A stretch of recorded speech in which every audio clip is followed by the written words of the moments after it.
Hi guys, good day sa ating lahat. So ngayong araw ay pupunta kami sa Tigalay Falls sa San Isidro, Abra. Yan. So dito pa lang kami sa may part ng Piñarubia.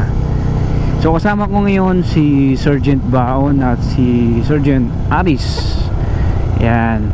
Saktong-sakto ngayon na mainit ang panahon, magandang magpalamig sa Tigalay Falls. So first time natin na pupunta doon. Nakita ko sa FB mga post ng mga kaibigan natin. Nainggan nyo tayong pupunta, no?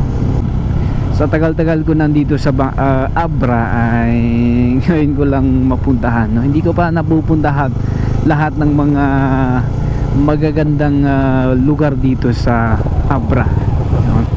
To Tigalay Falls. Okay, let's go.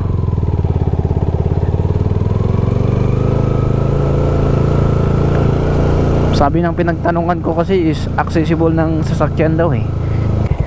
Ganito ang klaseng daanan, no? Nasementado lang para hindi maputik, pero parang rough road din, no? Walang silbi yung kahit pa paano may masasabing silbi yung pinagsemento nila kahit ganun na nasira, for the sake lang na hindi maputik, no? So ganito, bitak-bitak.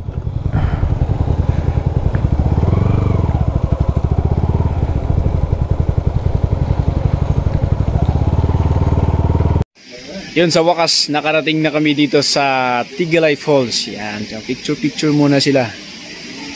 So medyo liblib na lugar pala to. So hindi natin expected na gano'n, no? So ganito pala dito, no? So maraming mga nag-picnic dito. How much more pag weekend, no? Yan, nag-enjoy sila. Malamis?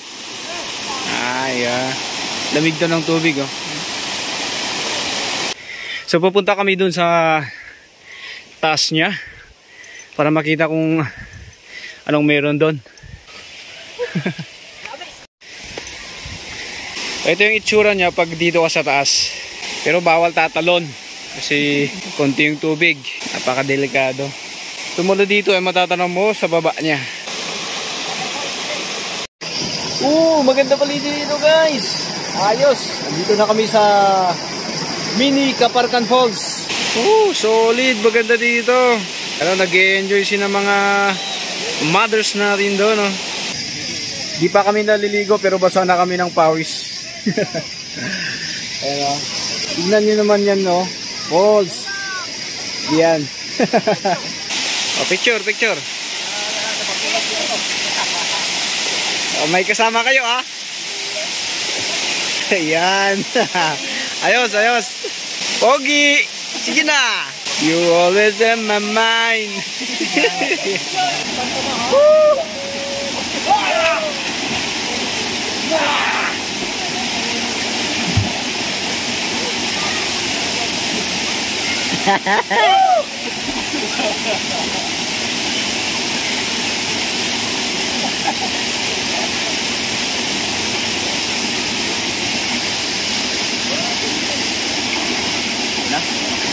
Parang nakarating na tayo sa Kaparkan Falls. Sa ganda ng lugar, oh. Yan.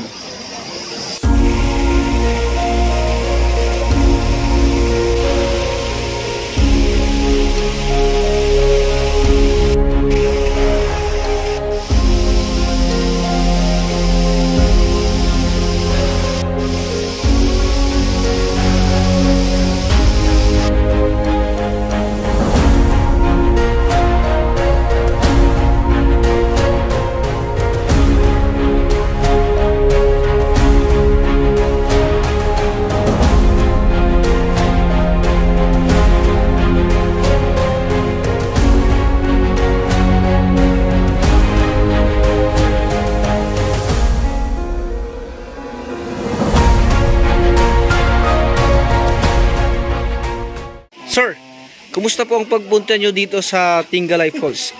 Bale, ayos naman. Ayos? Ayos. Wala akong masabi dahil sa sobrang ganda. Ay, wala kang masabi dahil sa sobrang ganda. Taong ko. Ano, busog yung mata mo dito? Bukod sa busog ang mata ko, busog pa ang tiyan ko.